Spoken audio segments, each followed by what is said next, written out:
بولتے جی ہم ہیں ٹناٹن سنی. کیا ہے؟ ٹناٹن سنی. میں ہمیشہ بڑی عاجزی سے ہاتھ جوڑ کر عرض کرتا ہوں، برا نہیں مانیے گا، میں کوئی اپنی علمیت نہیں جھاڑ رہا، خدا کی قسم نہیں، شعور کی بیداری مقصود ہے. آپ میں جو ٹناٹن سنی بیٹھا ہوا ہے نا کہ میں ٹناٹن سنی، عوام کی بات کر رہا ہوں، علماء کی نہیں. اجتماع ختم ہو جائے میرے پاس آئیے گا، میں ضروریات اہل سنت میں سے 3 کویسچن آپ سے کروں گا، اس کے جواب دے کے بتائیے گا. آپ میں سے بہت سو کو تو یہ نہیں پتا ہوگا کہ ضروریات اہل سنت کہتے کس کو ہیں، وہ کون کون سی چیزیں، اور ضروریات اہل سنت کا مطلب کیا ہے. اور بنے ہوئے ٹناٹن سنی ہے جی، ہم ٹناٹن سنی. بھائی سنی اہل سنت سے بنا ہے. اہل سنت اسے کہتے ہیں جو اہل سنت کے عقائد کا حامل ہو. اسی لیے مکتب فکر بنے نا. بھئی شیعہ کون ہے؟ جو اہل تشیع کے عقائد رکھتا ہے. دیوبندی کون ہے؟ جو اہل دیوبند کے عقائد رکھتا ہے. وہابی کون ہے؟ جو وہابیہ کے عقائد رکھتا ہے. تو سنی کون ہے؟ جو سنیوں کے عقائد رکھتا ہے. عقائد کا تعلق کہاں سے ہے؟ یہاں سے، خارج سے نہیں. وہ تو عمل ہے، وہ معمولات اہل سنت. عقائد کا تعلق یہاں سے. اور اب جب ہم امتحان لیتے ہیں اپنے سنی کا کہ جو یہاں ہے اس کو بیان کرو، تو کہتے ہیں صاحب یہ تو خالی ہے. نیاز کر رہے ہیں، کیوں کرتے ہیں؟ تھوڑا سا کھانا سامنے کیوں رکھتے ہو بھائی جان؟ سارا کیوں نہیں رکھ لیتے؟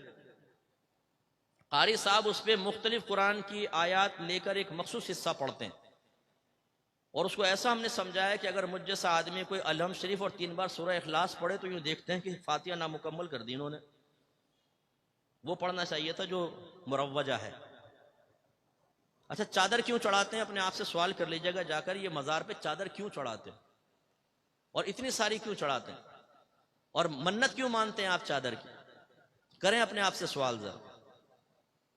ہم سے تو بچہ پوچھ رہے نا ابا جان تھوڑا سا کھانا سامنے کیوں رکھا ہے نیاز کا؟ تو ہم کہتے ہیں بیٹا برکت کے لیے. اب وہ پوچھے کہ ابا جان پھر باقی سارا کیوں نہیں رکھا؟ ہم کہتے ہیں کس کے ساتھ بیٹھنے لگا؟ جی ایک ناک پہ مارا اس پہ، خاموش. کیونکہ جہاں ہمارے ٹن پہ سے پردہ ہٹنے لگ جاتا ہے وہاں پہ جلال آتا ہے، وہاں غصہ آتا ہے. اپنے بچوں کو سیٹسفائیڈ نہیں کر سکتا ایک ٹن سنی، وہ کسی کو کیا سنیت سکھائے گا؟ میں یہ عرض کرتا ہوں کہ ذرا خدارہ ہوش کے ناخن لیں. اسی لیے میں نے کہا نا میں کرتا ہوں آپ کو چیلنج، آئیے اجتماع کے بعد آپ مجھے شرمندہ کر دیں یا مجھے خوش کر دیں، مجھے خوشی ہوگی. یہ نہیں کہ اگر آپ نہیں بیان کر سکے پھر میں خوش ہوں گا. میں جلتا ہوں، مجھے افسوس ہوتا ہے کہ ہم اہل سنت سے سنی نہیں ہیں. اب میں نے اکثر دیکھا ہم لفظ سن سے سنی بن گئے، سن پڑے ہوئے ہیں. پوچھیں تو کچھ بھی نہیں آتا. اپنی والدہ سے جا کر پوچھ لیجئے گا امی ہم نیاز کیوں کرتے ہیں، کنڈوں کی نیاز کیوں کرتے ہیں، مٹی کے کنڈوں میں کیوں بناتے ہیں، اس کے لیے وہ ٹکیاں کیوں بنائی جاتی ہیں، ایک کمرے میں کیوں کھاتے ہیں، بی بی فاطمہ کی نیاز مرد نہیں کھائے گا کیوں؟ پوچھئے ذرا اپنی والدہ سے، اپنے والد سے. ان بھی وہ کہیں گے بیٹا ہمارے تو بڑے ایسے کرتے ہیں ہم وہی کر رہے ہیں، ہمارا یہ ہے ہماری سنیت. حالانکہ عقیدے کا تعلق یہاں سے ہے، آپ کے ذہن میں ہونا چاہیے. آپ ماشاءاللہ حنفی ہیں، مقلد ہیں، لیکن اگر ایک بچہ ہم سے پوچھتا ہے کہ ابا جان یہ تقلید کیا ہوتی ہے، اس کی مجھے تعریف تو بتائیں، شرعی تعریف، تو ابا جان تقلید کی صحیح شرعی تعریف نہیں بتا سکتا. اگر بچہ کہے جی ہم نے عالم سے سنا ہے کہ چاروں امام حق ہیں، امام اعظم، امام شافعی، امام مالک، امام احمد بن حنبل، لیکن ہم صرف امام اعظم کے پیچھے کیوں چلتے ہیں، ہم کیوں نہیں امام شافعی، امام مالک کے پیچھے چلتے ہیں؟ تو ابا جان کے پاس معقول جواب نہیں ہوگا. اور اسی ابا جان سے پوچھیں کہ بتائیں تقلید شخصی واجب ہے کہ نہیں، اس کا وجوب کہاں سے ثابت ہے؟ کیا قرآن و حدیث سے؟ نبی کریم کے دور میں تو تقلید شخصی نہیں تھی. تو یہ کون سا والا واجب ہے، جو قرآن سے ثابت ہوا، جو حدیث سے ثابت ہوا، یا نص مذہبی سے ثابت ہونے والا؟ کون سا والا؟ ہماری جانے والا نص مذہبی. یہ مصطفیٰ نیا نیا نام سنا ہے، پتہ نہیں کہاں کہاں سے چیزیں نکال کے لے کر آ رہے ہیں. اب اسی طرح جمعے کی نماز کے بعد بچہ پوچھ لے ابا جان ہم کیوں ہاتھ باندھ کے کھڑے ہو کر اجتماعی طور پہ اردو میں صلاۃ و سلام پڑھتے ہیں، کیوں، کیا اس کی شرعی حیثیت ہے؟ تو ابا جان صرف یہاں سے ہاتھ نکال کے اس کان پکڑ کے یوں جھٹکا دے گا زور سے، خاموش. ارے بھائی بتاؤ، جواب دیں اس کو. آپ نہیں سمجھائیں گے تو کون سمجھائے گا؟ کیوں کرتے ہیں آپ ایسا؟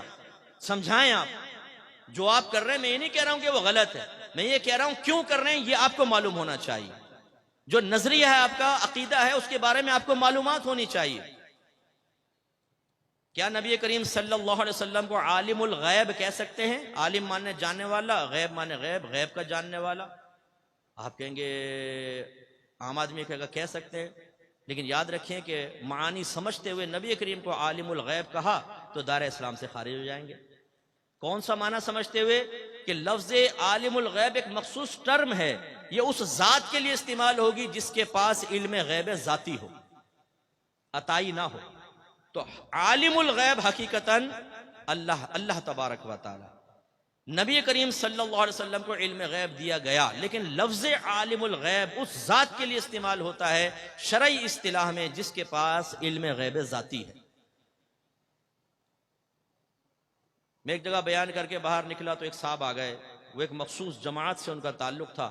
انہوں نے کہا کہ آپ نے بھی بیان کیا تو اس میں ایسی اپنے حدیثیں بیان کی جس سے ایسا لگتا ہے کہ نبی کریم صلی اللہ علیہ وسلم کو علم غیب حاصل تھا. میں نے کہا جی. کہنے لگا میرے پاس دلائل ہیں کہ آپ کو علم غیب حاصل نہیں تھا. اس نے ایک ڈائری کھولی، اس میں آیات حدیثیں بہت ساری. میں نے کہا میں بعد میں اس پہ بات کرتا ہوں، پہلے مجھے بتائیں غیب کس کو کہتے ہیں. تھوڑی دیر سوچتا رہا، کہنے لگا اچھا میں بعد میں تیاری کر کے آؤں گا. میں نے کہا جا تیاری کر کے. تو میرا تیر نشانے پہ لگ گیا. اکثر ایسی ہوتا ہے، ایک پی ایچ ڈی صاحب آئے، بھئی ناراض مت ہوئیے گا، ہمارے استاد عبدالستار سعیدی صاحب فرماتے ہیں پی ایچ ڈی کا مطلب پھرا ہوا دماغ. تو زیادہ تر پی ایچ ڈی پھرے ہوئے دماغ والے ہوتے ہیں کہ پی ایچ ڈی کرنے کے بعد شخصیت پی ایچ ڈی کی ہے، مفتیان کرام کو چیلنج کر دیں. ایسے ایک پی ایچ ڈی مجھے مل گیا، کہنے لگا لوگ کہتے ہیں جمعہ فرض ہے، میری تحقیق یہ ہے کہ وہ واجب ہے. میں نے کہا فرض کسے کہتے ہیں اور واجب اس کی تعریف بتاؤ. تھوڑا سوچتا رہا، کہہ رہے بعد میں آؤں گا. جا بیٹا بعد میں آنا. اب وہ ایک لڑکا میرے ساتھ کھڑا ہوا تھا، سنی لڑکا، اس نے یہ سن لیا. کچھ دن بعد مجھے ملا، کہنے لگا اکمل بھائی میں نے نا آج ایک شخص کو لاجواب کر دیا. میں نے کہا کیسے؟ کہنے لگا ایک نا دوسرے کو ہمارے آدمی کو سمجھا رہا تھا کہ نبی کریم کو علم غیب نہیں، میں بیچ میں کود گیا اور میں نے کہا تجھے غیب کی تعریف پتہ ہے؟ تو وہ گھبرا گیا. میں نے کہا جا پہلے تیاری کر کے آ پھر آنا.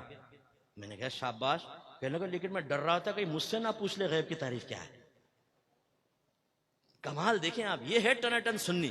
عقیدہ بیان کروں گا، عقیدے کا دفاع کروں گا، تشریح خود نہیں آتی، وضاحت خود نہیں آتی، معرفت تامہ خود حاصل نہیں ہے.